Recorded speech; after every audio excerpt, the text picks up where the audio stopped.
यादव जी से बोली कौन कौन यादव जी यूपी के डॉन।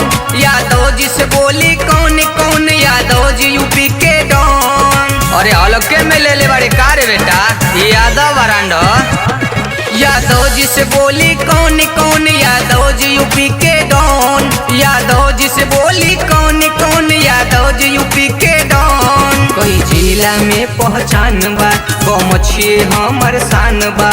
हमरा पे जे हाथ उठाए कर देबो ओकरा मौन मौन। यादव जी से बोली कौन कौन यादव जी यूपी के डॉन। यादव जी से बोली कौन कौन यादव जी यूपी के डॉन। यादव जी से बोली कौन कौन यादव जी यूपी के डॉन।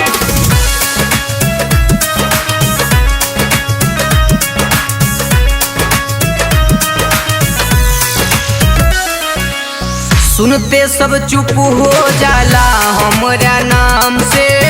होई ना हम मुहम्मद के मतलब रखी काम से। अरे हम सब के लेके चलीला बेटा।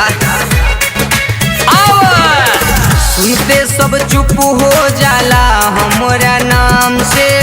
होई ना हम मुहम्मद के मतलब रखी काम से। पूरा दुनिया में चर्चा बा एंटी पार्टी के लागे मरचा बा।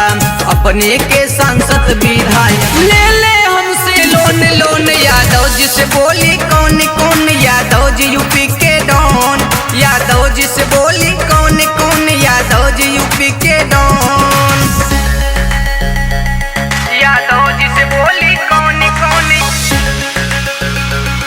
यादव जी यूपी के डॉन।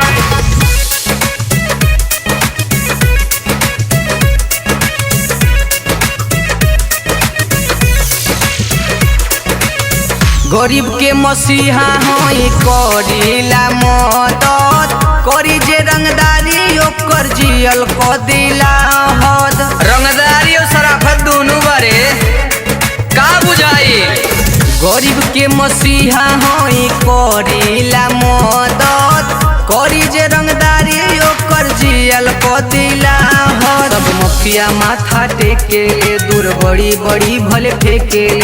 विकास के सामने आवते होला अखिया में चक चौन चौन। यादव जी से बोली कौन कौन यादव जी यूपी के डॉन।